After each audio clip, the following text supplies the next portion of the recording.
Alors, monsieur le ministre, vous avez la parole.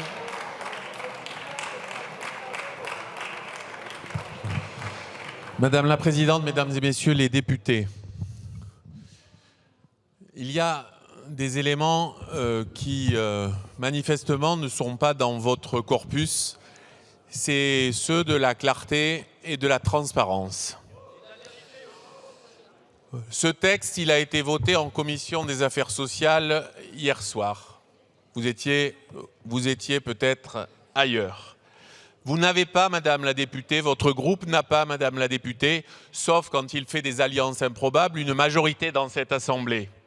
Vous n'avez pas, Madame la députée, le monopole de la santé, de la solidarité ou de la dignité. Vous n'avez pas, Madame la députée, le monopole de ceux qui au quotidien se battent en actionnant tous les leviers possibles contre la maltraitance qui peut exister pour améliorer la situation des soignants. Je ne vous laisserai pas dire, Madame la députée, malgré vos cris, je ne vous laisserai pas dire qu'il n'y a rien dans ce PLFSS pour les soignants quand nous mettons 8 milliards d'euros de plus pour financer leurs augmentations salariales. Oui, Madame la députée, vous avez décidément un problème avec les chiffres. 3,2% d'augmentation de l'Ondam, 2,5% de prévision d'inflation. Ça fait, au-delà de la difficulté de la soustraction, une différence de 0,7 points qui seront en faveur. C'est 8 milliards d'euros de plus. C'est plus que le budget du ministère de la Justice il y a 2 ans. Alors, Madame la députée, j'ai l'impression qu'il y a quelque chose que vous ne supportez pas. C'est qu'il y ait des éléments s'il vous plaît, seul monsieur le ministre a la parole. Dans notre système de santé d'une extrême fragilité, mais qu'il y ait aussi des éléments qui aujourd'hui s'améliorent parce que les élus locaux, parce que les collectivités, parce que le gouvernement y mettent de l'énergie.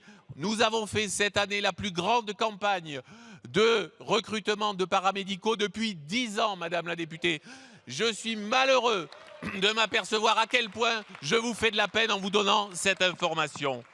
Et enfin, la clarté et la transparence, Madame la députée, ou d'autres dans cette Assemblée, pour qu'il soit encore plus clair que ce que je ne l'ai dit tout à l'heure. Oui, il y a eu des questions sur un sujet qui est moins dans mon champ, sur Agirc Arrco.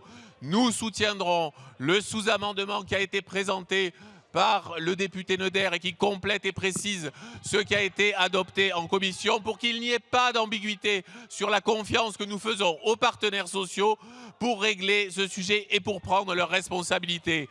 Alors, Madame la députée, quand on commence ou quand on est à ce stade de l'examen du PLFSS, on a beau le dire avec des mots aussi violents que la rage, que la dignité, que la maltraitance, la vérité, elle est que ce gouvernement et cette majorité, ils agissent et leur cri de rage, il est dans l'action plutôt que dans l'imprécation.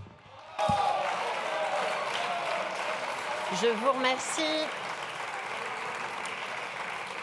Alors, je vous indique que sur le vote de la motion de rejet préalable, je suis saisie par le groupe Gauche démocrate et républicaine d'une demande de scrutin public qui est annoncée dans notre enceinte.